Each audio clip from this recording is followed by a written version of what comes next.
droplets இருக்கும். Their their fecal matter will be on leaves. That means the worms are lying somewhere. அதாவது பூச்சி இருந்தால் அது மேலே வந்து ட்ராப்பாக தெரியும். அழுக்கு இருக்கும், கருப்பாக இருக்கும். எங்கேயோ இருக்கா சாப்பிட்டு உட்காந்துட்டு இருக்காருன்னு அர்த்தம். தினம் வந்து பூச்சி இருக்கான்னு பார்க்கணும் ஒரு நாள். பாருங்க, இது பரோன்னா என்ன பண்ணியிருக்காரு பாருங்க, குட்டி கால்வாய்கள் 2 மேட்டுக்கு நடுவில் தண்ணியை ரெடி பண்ணியிருக்காங்க தண்ணி போகிறதுக்கு.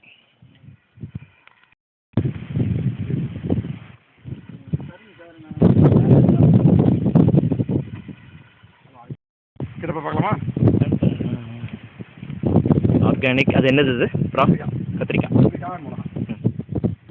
கத்திரிக்காய் இல்லை, இது வந்து பச்சை மிளகாய். பச்சை மிளகாய் அதோ கத்திரிக்காய். பச்சை மிளகாய் தான் எல்லாமே. பச்சை மிளகாய் சாதாரணமாக இருக்கும். பச்சை மிளகாய் தான். ஓகே. என்ன பியூட்டி இதில்? இது ஐ திங்க் சொல்லுங்கள் சார். Organically done. அதாவது ஆர்கானிக்னா உங்கள் டெஃபினேஷன் படி எப்படி வருது? உரங்கள் இடாத வெறும் மாட்டு சாணி ஆட்டு சாணியில் வச்சு வளர்க்குறது.